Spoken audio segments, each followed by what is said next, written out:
하나님 아버지, 우리에게 주님을 알게 하시고 구원의 비밀을 깨닫게 되기를 원합니다. 우리가 기도함으로써 힘있고 바른 성도의 삶을 살게 하소서. 우리가 기도함으로써 주님의 사역을 감당하게 하시고, 우리가 기도함으로써 신앙이 날마다 성숙하게 하소서. 우리가 기도함으로써 주님의 길로 들어서게 하시고 흔들림 없는 믿음으로 주님 앞에 바로 서게 하소서. 예수 그리스도의 이름으로 기도합니다. 아멘.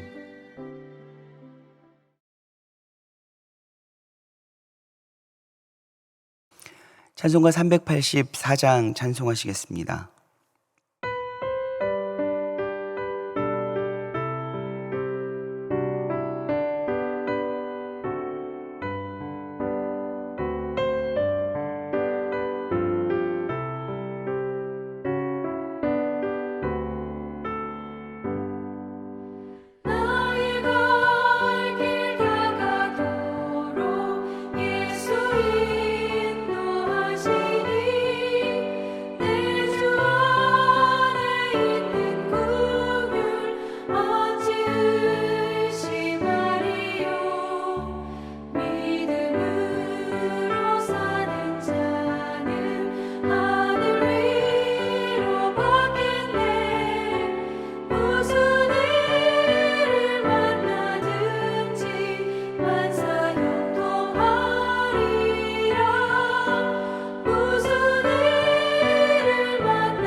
오늘 우리에게 주신 하나님의 말씀은 사무엘하 16장 1절에서 23절 말씀입니다. 사무엘하 16장. 다윗이 마루턱을 조금 지나니 무비보셋의 종 시바가 안장 지운 두 나귀에 떡 200개와 건포도 100송이와 여름과일 100개와 포도주 한 가죽 부대를 싣고 다윗을 맞는지라. 왕이 시바에게 이르되 네가 무슨 뜻으로 이것을 가져왔느냐 하니 시바가 이르되 나귀는 왕의 가족들이 타게 하고 떡과 과일은 청년들이 먹게 하고 포도주는 들에서 피곤한 자들에게 마시게 하려 함이니이다. 왕이 이르되 네 주인의 아들이 어디 있느냐 하니 시바가 왕께 아뢰되 예루살렘에 있는데 그가 말하기를 이스라엘 족속이 오늘 내 아버지의 나라를 내게 돌리리라 하나이다 하는지라. 왕이 시바에게 이르되 무비보셋에게 있는 것이 다 네 것이니라 하니라. 시바가 이르되 내가 절하나이다. 내 주 왕이여 내가 왕 앞에서 은혜를 입게 하옵소서 하니라. 다윗 왕이 바후림의 이름에 거기서 사울의 친족 한 사람이 나오니 게라의 아들이요 이름은 시므이라. 그가 나오면서 계속하여 저주하고 또 다윗과 다윗 왕의 모든 신하들을 향하여 돌을 던지니 그때에 모든 백성과 용사들은 다 왕의 좌우에 있었더라. 시므이가 저주하는 가운데 이와 같이 말하니라. 피를 흘린 자여 사악한 자여 가거라 가거라. 사울의 족속의 모든 피를 여호와께서 네게로 돌리셨도다. 그를 이어서 네가 왕이 되었으나 여호와께서 나라를 내 아들 압살롬의 손에 넘기셨도다. 보라, 너는 피를 흘린 자이므로 화를 자초하였느니라 하는지라.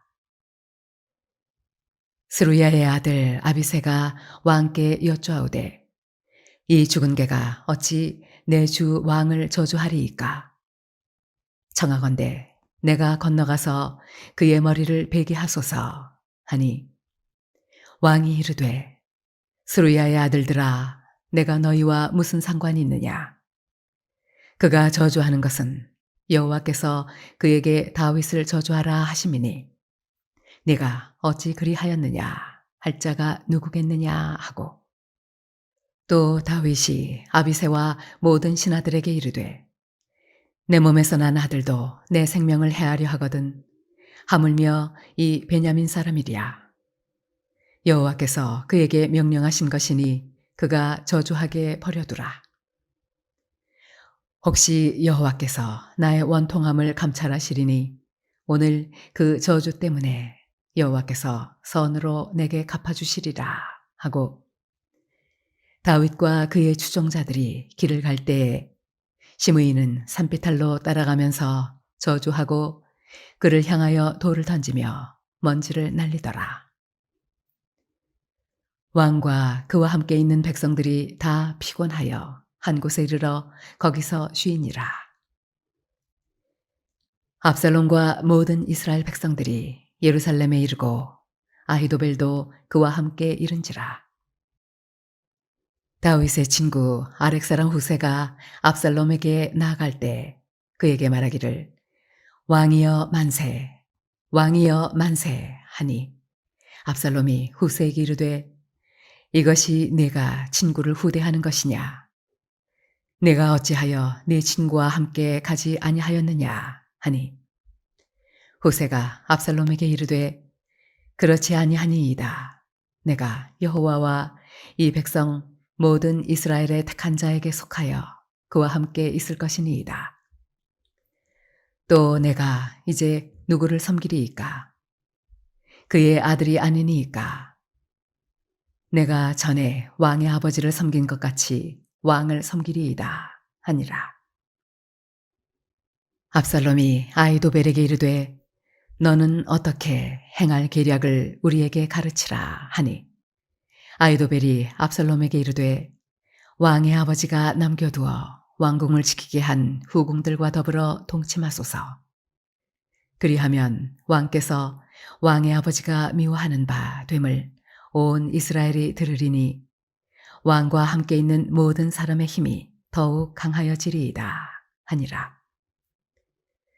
이에 사람들이 압살롬을 위하여 옥상에 장막을 치니 압살롬이 온 이스라엘 무리의 눈앞에서 그 아버지의 후궁들과 더불어 동침하니라. 그때 아히도벨이 베푸는 계략은 사람이 하나님께 물어서 받은 말씀과 같은 것이라. 아히도벨의 모든 계략은 다윗에게나 압살롬에게나 그와 같이 여겨졌더라.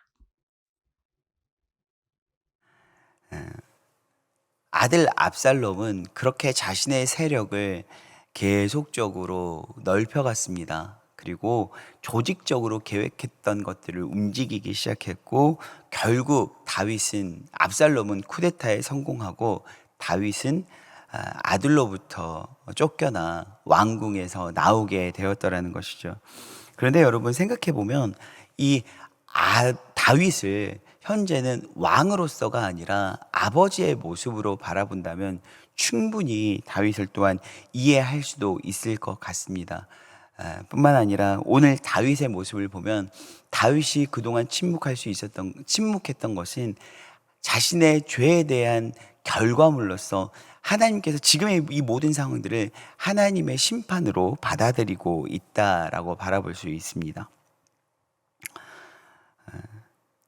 압살롬은 쿠데타에 성공했습니다. 그리고 다윗은 나아가고 있습니다. 힘이 약해졌을 때요, 세상은 약한 사람, 힘 빠진 사람을 너무나도 잘 알아봅니다. 이 자연의 세계가 그러지 않습니까? 약육강식이라고 하죠. 강자는 약자를 지배하게 되어 있고, 약자들 사이에서도 또 다른 강자와 약자가 구분되어집니다. 이전에는 힘을 가지고 있었지만 그 힘이 약해질 때 그 약자를 어떻게든 이용해 보려고 하는 사람들이 또한 접근하게 되어 있죠. 이러한 모든 인생사는 바로 성경에도 그대로 드러나 있습니다.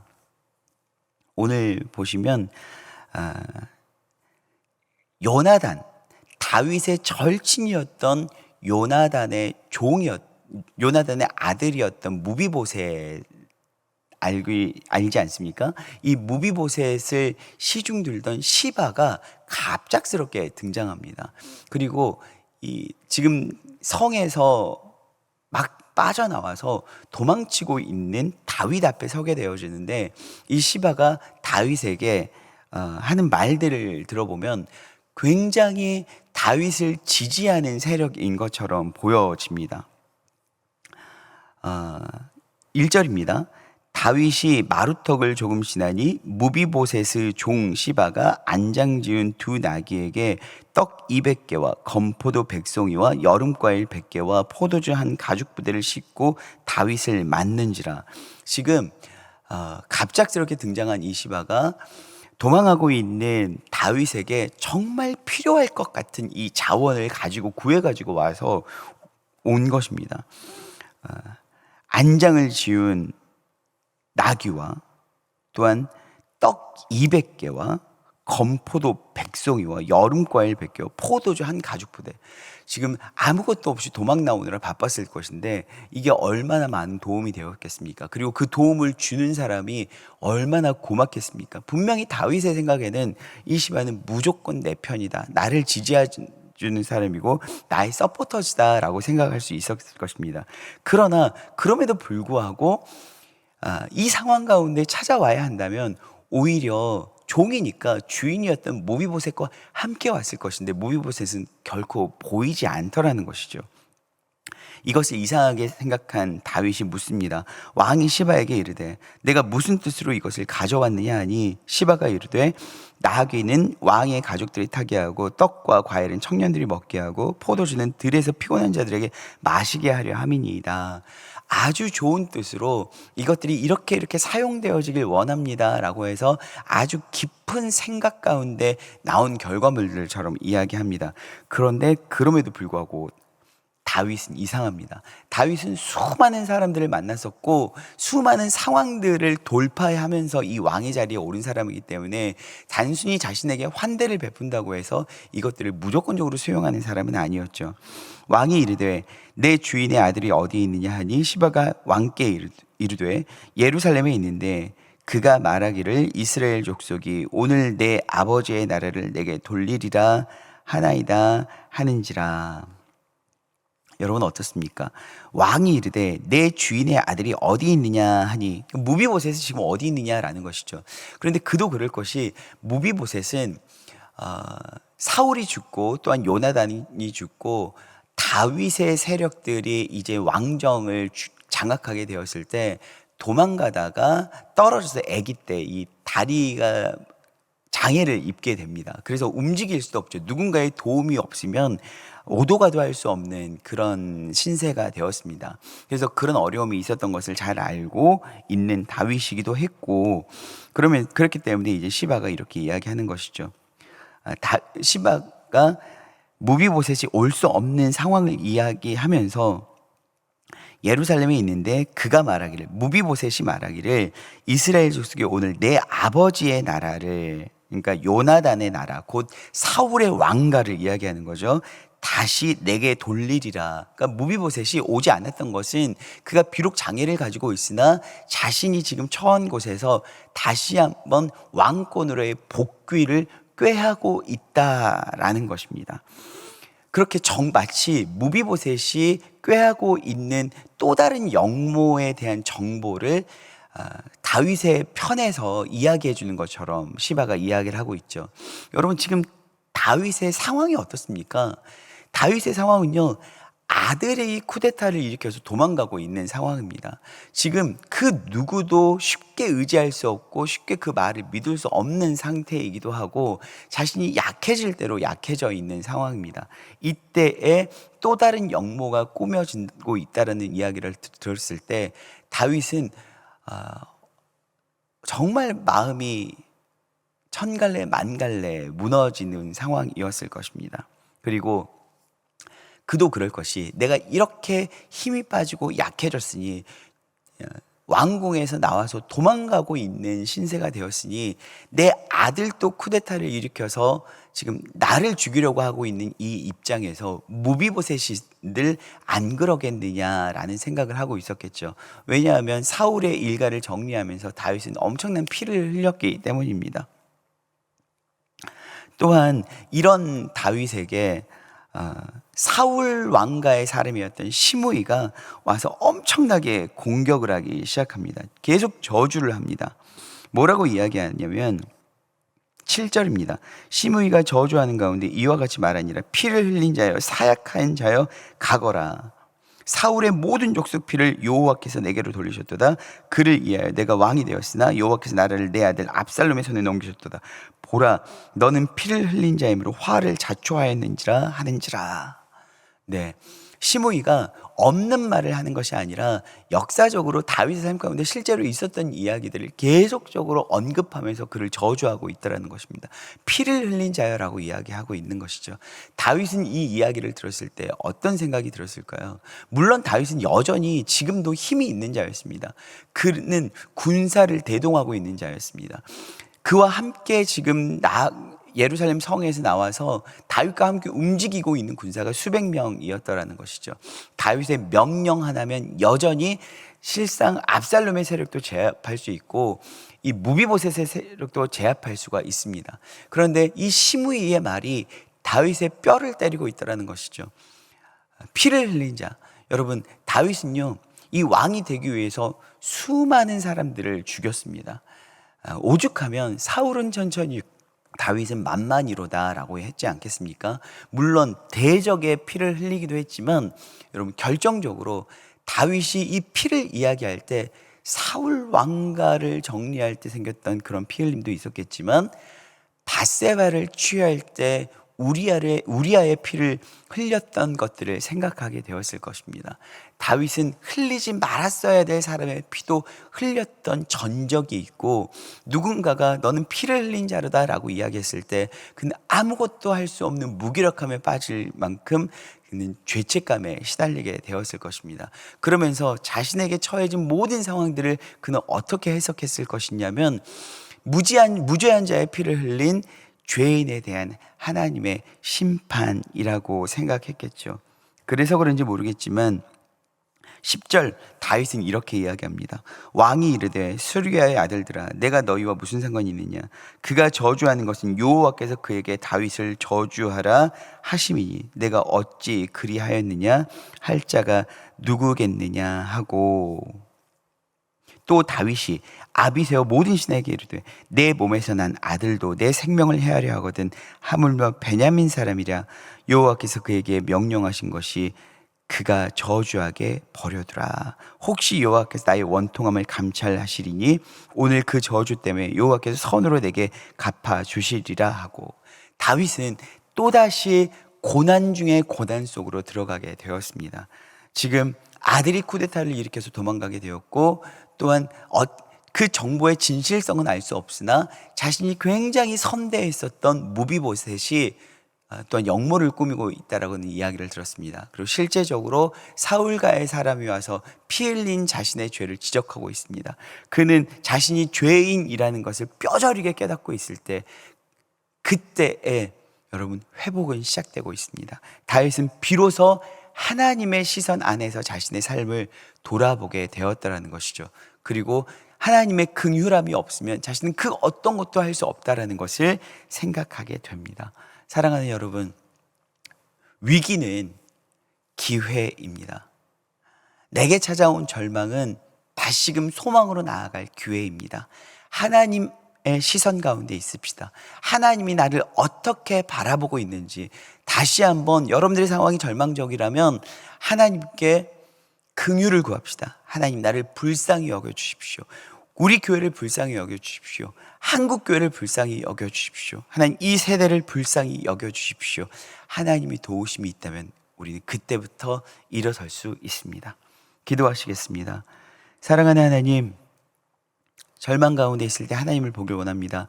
위기를 기회로 볼 수 있길 원합니다. 하나님의 긍휼하심과 돌보심을 구할 수 있길 원합니다. 혹 하나님께서 여전히 한국교회를 돌보시고 이 청년 세대를 돌보시고 우리 교회를 돌보신다면 우리는 일어날 줄로 믿습니다. 감사합니다. 예수 그리스도의 이름으로 기도합니다.